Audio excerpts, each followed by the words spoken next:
Other things that judges could consider before the justice model would be if the woman has a bunch of kids and is maybe a single parent, they'd be less likely to send her to prison because then we got to worry about what happens to her kids. So let's talk about one more reason why females are, actually there's two more reasons why females are getting sentenced to prison more quickly than males. So who knows the most common crime that a woman is incarcerated for?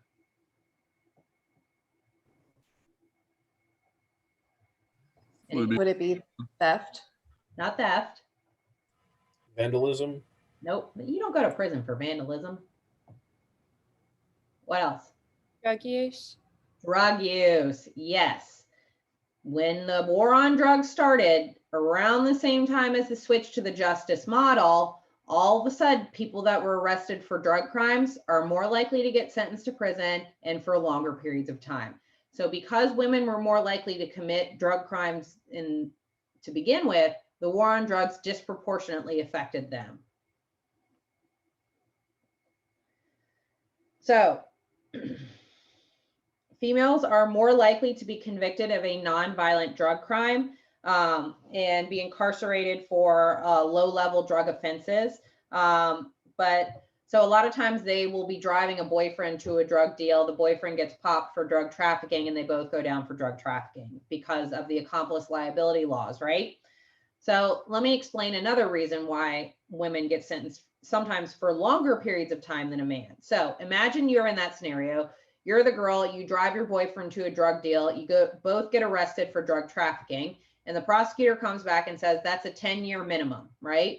And they say, but if you plead guilty to the offense, we'll give you 7 years. The boyfriend snatches that up in a second because he was the mastermind of this. The woman says, I'm not pleading guilty to that. I only drove the getaway car. Why am I going to prison for 7 years? She refuses to plead guilty. She goes to trial, gets found guilty. She gets 10 years. He got 7. We see that a lot. All right, so let's talk about the characteristics of female prisoners. So I have interviewed a lot of female prisoners, and I can tell you that most of them fit this profile. So typically, they grow up with a troubled family life. A lot of them were at-risk children, products of broken homes and welfare. Over half have received welfare at some point in their adult lives. As juveniles, they usually experienced a pattern of harsh discipline and abuse, and a lot of them were victims of physical or sexual assault as kids, and then became involved in domestic violence situations when they were adults.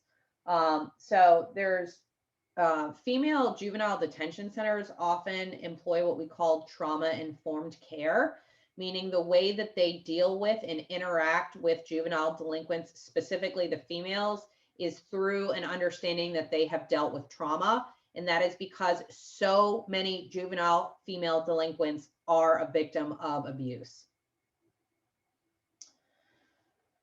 So as a result of this, it shouldn't be surprising that most female inmates have mental illnesses and also consistent drug use. So when we start talking about drug offenders, we're going to talk about a term. It's called co-occurring disorders.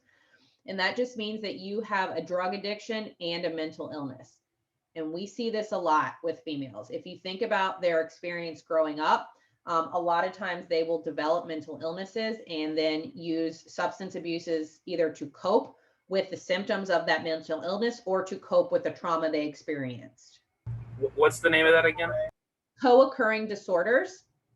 But I'm not going to test you on that until we talk about drugs.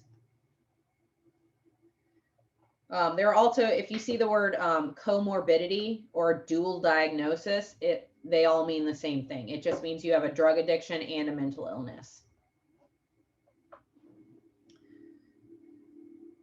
So, like I said, a significant number of them have reported substance abuse problems. 3/4 of them are serving a sentence for a nonviolent drug offense. And almost half of them have used an addictive drug at some point in their lives. A recent study found that 1/3 of incarcerated women reported that they traded sex for money or drugs, and 1/4 of them said they did so on a weekly basis. So This is somebody that grows up in a horrible environment, usually has a mental illness, turns to drugs, develops a nasty drug habit, and has to turn to prostitution to deal with that or to support their habit. So the picture that emerges of the typical female inmate is pretty troubling. A lifetime of emotional turmoil, physical and sexual abuse, consistent drug use, and a lot of them are mothers who lost custody of their children. So really the question is an underfunded, overcrowded correctional facility going to do them any good? So let's talk about prison subculture for females. So through the context of understanding of this typical inmate, the culture that develops in a female institution is very different than the culture that develops in the male institution. So what we talked about earlier in the week, that sort of violent, predatory degradation structure that we see, the culture of a female institution seeks to accommodate their struggles rather than exploiting them. So a lot of times women will cope with the pains of imprisonment by establishing either homosexual alliances or what we refer to as kinship networks. So before I get into that, I just want to mention that gangs are very rare in a female institution. Sort of their version of a gang is like a homosexual alliance or this kinship network. I'm not saying gangs don't exist in a female prison, but they are very, very rare, to the point where they don't even have a gang unit in a female prison. Most male prisons will have what's called a security threat group, which is basically a gang unit in a prison. We'll talk much more about that when we talk about gangs later in the semester. So, kinship network. Basically what they are doing here, and also keep in mind, a lot of them are mothers that no longer have their kids because they're incarcerated. And so the female sort of culture, they want to accommodate these struggles. So they will create these sort of fake families, and this is a kinship network. So one woman will be the mother, one woman will be the father, they'll have children, they'll have cousins, they'll have aunts and uncles. They create this sort of family unit. It's like the female's version of a gang. So I'm not saying exploitive relationships don't exist in a female prison. They definitely do. And they'll develop sort of the same way that they do in a male prison, like the repayment of a friendly favor, or, you know, maybe pursuing a relationship with a naive prisoner to be able to exploit them, or just outright extortion from the beginning. I'm not trying to say that female inmates are all these like wonderful rainbow and butterflies types of people. That's not what I'm saying at all. I'm just saying that the type of life that they have lived, it's not that surprising that they wound up in a correctional facility. So other differences between their experience, race is de-emphasized in a female institution. So in a male institution, they usually sort of separate themselves based on race, and that's usually how the gangs sort of pop up. You don't really see that in a female institution. You don't see them separated by race, which is probably another reason why we don't see much of a formal gang culture.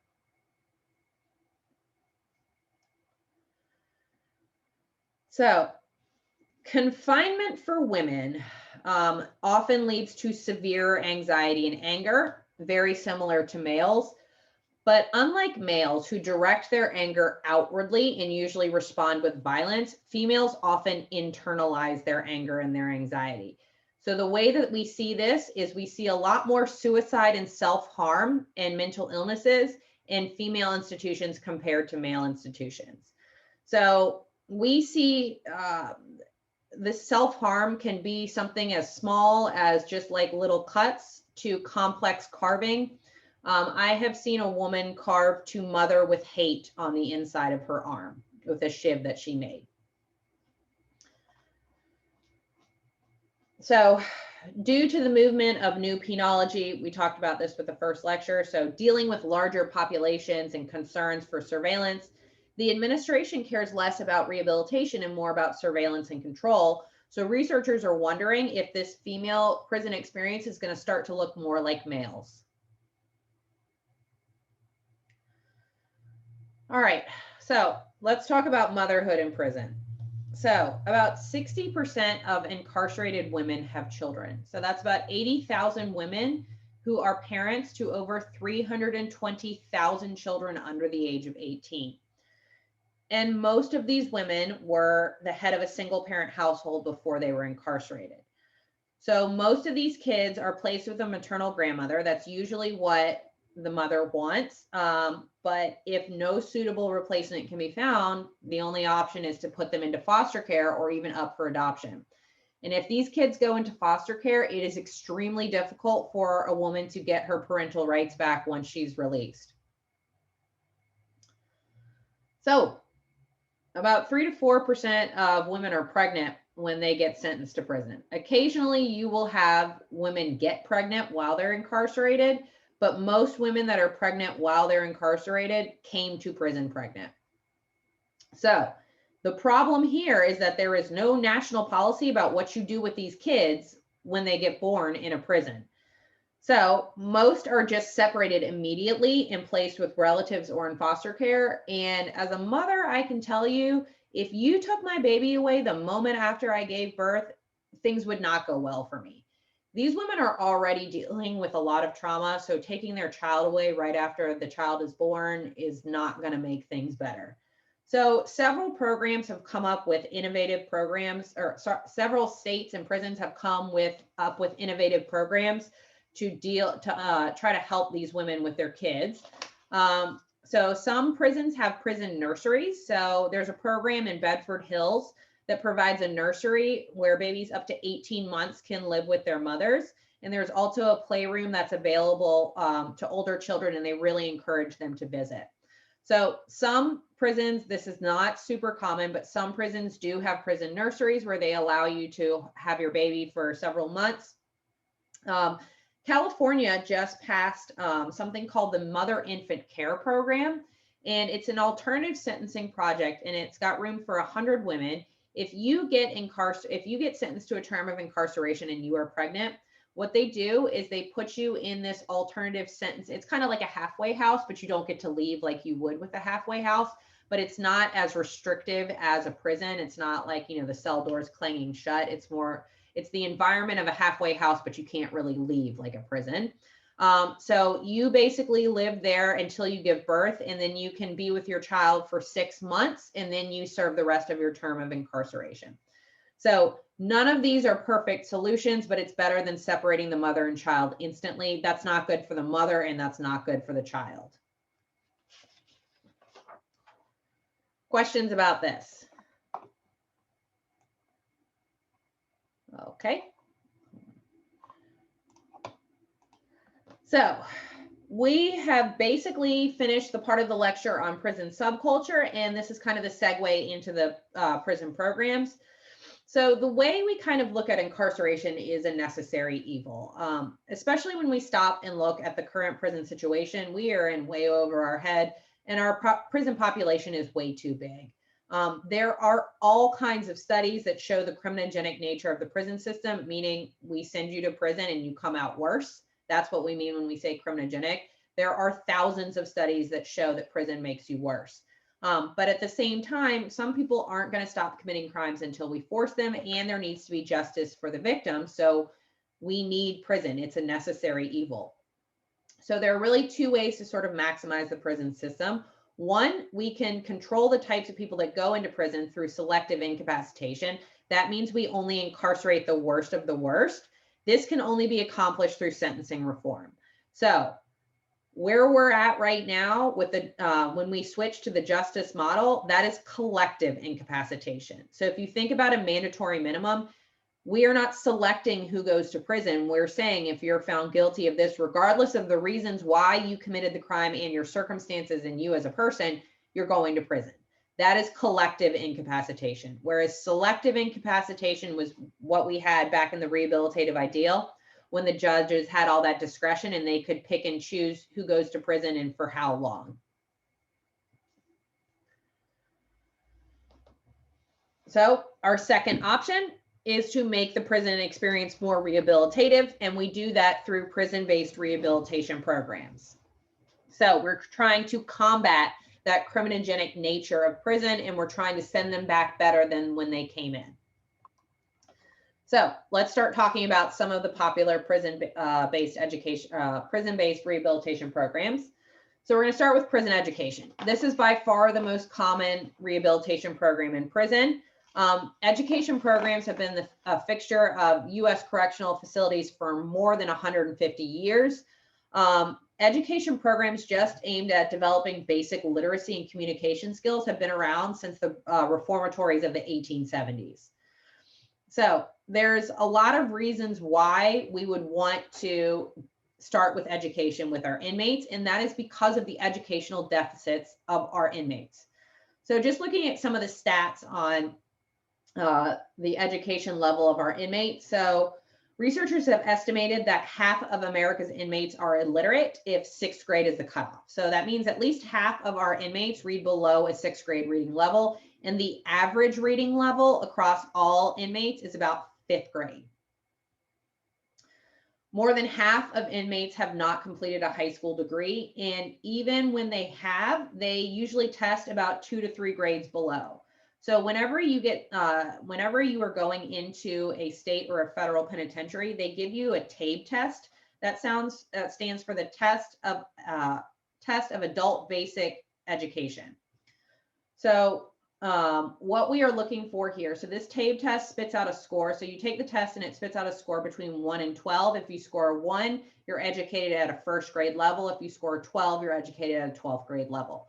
So when we give that TABE test to the inmates, even those that have graduated from high school usually score about a 9 or a 10. So because of this, this is one of the most popular programs. About 87% of all state and federal facilities have education programs. So there are 3 types of education programs we're going to talk about.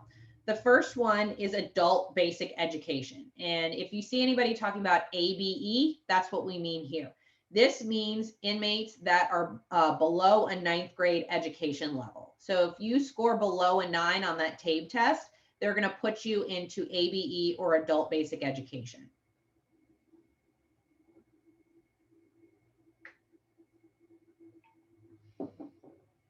The next type is secondary education. That just means we're working towards getting you your GED. So if you score a 9 or above on that TABE test, but you don't have your GED yet, then you're in secondary education and you're getting educated, and most facilities will allow you to be able to take your GED test while you're incarcerated and get your GED while you're incarcerated. So we have adult basic education, which is below a 9th grade level. We have secondary education, which is a GED program, so 9th grade and above, and we are working towards our GED. And we also have post-secondary programs, which means college. So there's a couple of ways that prisons can do this. They can either offer you a full-on bachelor's degree, which is rare, or you can get your associate's degree, or sometimes they'll just allow you to take some college classes that will go towards your associates or your bachelor's when you get released. So we got adult basic education, which is below a 9th grade level. Secondary, which is working towards your GED above the 9th grade, 9th or above, and post-secondary, which means you already have your high school degree or your GED and you're working towards college. So about 1/3 of our facilities will provide access to some sort of college coursework, and about 1/4 of all of our inmates are in some type of education program across our nation.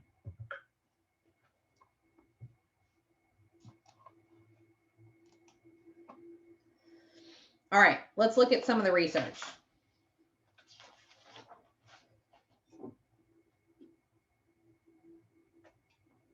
So if you're a warden and you're trying to develop an education program, the problem is creating a program for inmates, for dealing with inmates that can't read at all to inmates that have some college coursework, right? Most prisons agree that if you're going to have even one education program, it should at least just be a literacy program, just teaching inmates to read. Usually inmates that can't read above a 5th grade reading level will work with that. So at minimum, that's where we start, and then they can provide ABE or secondary or post-secondary as well.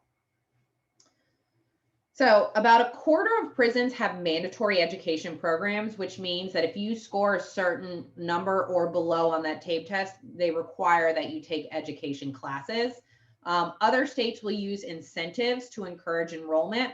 So some of the ways they offer incentives, if you recall when we were talking that first lecture about good time or gain time, So remember when we switched to the justice model, we passed truth in sentencing, you got to serve 85% of your sentence, and we did away with parole. They allowed you to shave off that last 15% with good time or gain time, and each state developed how they did that. So some states or some prisons might say, if you complete an ABE program, we'll shave 100 days off your sentence. Or if you get your GED, we'll shave another 100 days off your sentence. So if they don't have a mandatory program, they'll use good time or gain time as an incentive. Sometimes they might even give you daily stipends, like we'll give you $3 a day or 50 cents a day or something for participating in these programs. So one thing to note about mandatory education programs, especially if it's literacy, if you have a mandatory education program, usually you go by what the federal government considers to be illiterate, and they keep raising their standards. So 10 or 15 years ago, they considered anybody reading below a 5th grade reading level as illiterate. So if you were an institution that had mandatory programs, say, 200 people fit that, right, in your institution. But when the federal government several years later moved it up to the 7th grade reading level, you now have 250 people that you have to educate. So every time the federal government, right now it's at the 8th grade, if you read below an 8th grade reading level, the federal government considers you illiterate. And most states that have these mandatory education programs go with that federal delineation. So every time the federal government changes it, that's more inmates they have to educate.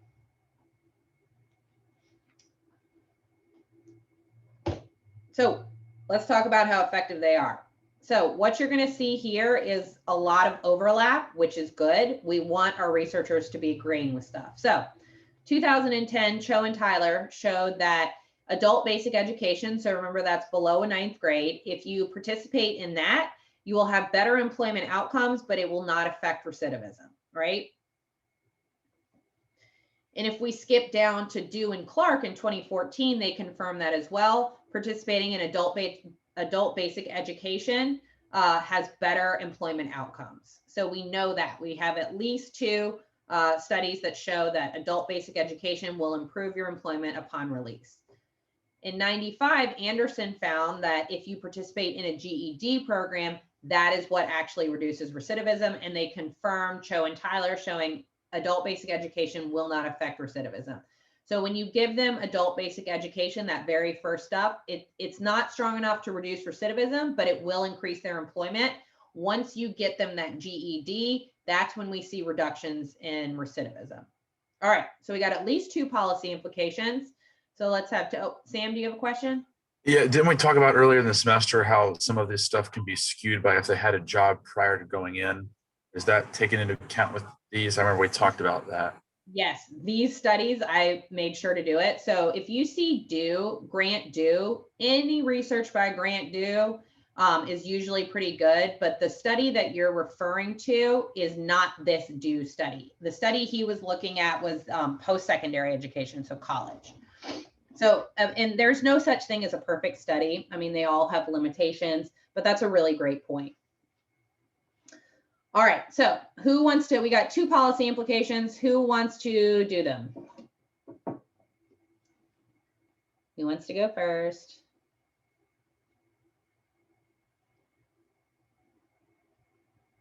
Anyone? The faster we do this, the faster we're done. Adult-based education has no effect on recidivism. Right, but it will affect. Better employment outcomes. There we go, right. So you could say, I recommend implementing adult basic education to improve employment upon release. Perfect. Who wants to go next? Let's do the GED one. I recommend implementing GED programs to reduce recidivism. Perfect. So we know the 5th question on Friday is going to be name a policy implication from this lecture. Either one of those will work. Okay, let's talk about post-secondary education. So this is college. So 94 crime bill. So we have, the 94 crime bill was enormous. I think we've already talked about the 94 crime bill like 5 times, and we've discussed 5 different facets of it. So here's the 6th one. So one of the things of the million things the 94 crime bill did was it eliminated Pell Grants for inmates. So Pell Grants are federal scholarships to earn a bachelor's degree, and the federal government determines who's eligible for a Pell Grant. So in 94, they said inmates are no longer eligible for Pell Grants, which meant that about 350 programs were eliminated nationwide. Regardless of this, there have been quite a few innovative efforts to get prison education or to get college education for inmates. So there are two ways you can do this: on site, which means the faculty go to the prison and teach them there, or distance learning. So what we're doing now, but I don't think they're using Zoom. It would be like the online education that we had before Zoom. So that sort of self-paced module where you like go through each module and look at the lecture and respond to discussions and stuff like that. So let's go over, I'm just going to go over three really good programs that we have in this nation. So the first one, Boston University has a prison education program, and the courses are taught on site in the prisons by Boston University faculty. If you are a prisoner in the institutions that allow this, you have to apply, and if you are qualified, if they approve you, then they pay for your tuition, your textbooks, and your supplies. Cornell also has a prison education program, and they provide a liberal arts curriculum leading to an associate's degree. So through this Cornell program, you can get your associate's degree while you're incarcerated, and they do it at 2 local correctional institutions. But perhaps my favorite is the Bard Prison Initiative, and they offer college credit for several intro courses in philosophy, history, literature, art history, and writing. They have 300 students enrolled across New York State, and they boast a 2% recidivism rate. I'd actually like to see that study because 2% sounds awfully small. And I'm wondering if if Bard College did their own evaluation, which is no bueno. But the thing that I love about this program is they have a debate team for the inmates. And every year it's a really big deal. The Bard Prison Initiative debate team, their big rival is Harvard's debate team. And they debate each other every year. And several years ago, the inmates actually beat the Harvard debate team. If you're interested, I've included a hyperlink right here. It's a fantastic article about it. That's a really impressive feat because anybody that's been on a debate team knows that they give you the questions in advance and you do all the research beforehand. So these New York inmates with their like little Mickey Mouse library, lack of access to the internet, were able to beat Harvard students who have access to some of the greatest libraries in the world and the internet at their fingertips.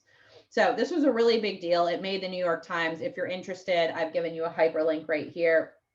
I'm super interested in it because my rival cousin, the two of us were born like 2 months apart, and our parents have been comparing us our whole life.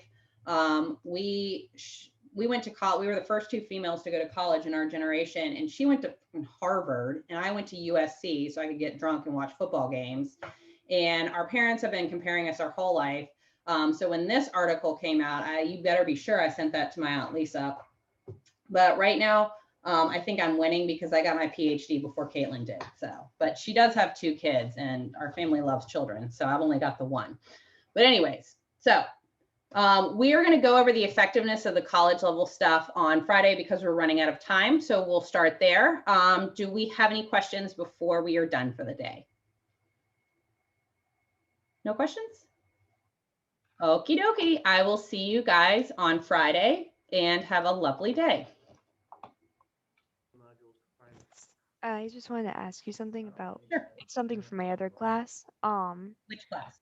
It's for the police and systems class. Is that Dr. Fisher or Dr. Griffin? Dr. Griffin. I came into the class late, so I emailed him. I missed the syllabus quiz. And I've been emailing him back and forth, and I don't know why, but he just like is not understanding that since I came in late, like Canvas doesn't load instantly. So like by the time I got in, the quiz was locked.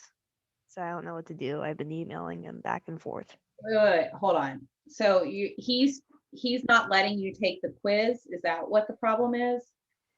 Yeah, because the quiz locked after I got access to Canvas, since it takes time for it to load, it doesn't load instantly right as you switch the class. So he just is not letting me take the syllabus quiz. Okay, how much is this quiz worth? Is it worth starting a fight over? I don't know because since it's an all online class, like we don't even have Zoom. And the only assignments we've had so far is like very like small discussions. So like right now I don't have any But you have quiz access in to the class. syllabus. Does he like tell you how much that quiz is? Like if it's only worth like 1% of your grade, I would just let it go. If it's worth Let me see. more, then what I suggest is contacting Michelle Moss with the Office of Distance Learning and asking her to email Dr. Griffin and explain to him the problem with you not having access to it. Okay, let me see. The quiz. Yeah, I can't find how much. Let me see the syllabus real fast. What about like on Canvas, like the grades? Does it say how much it's worth? Yeah, it just says I don't have like any grades yet. It just says like I have a 0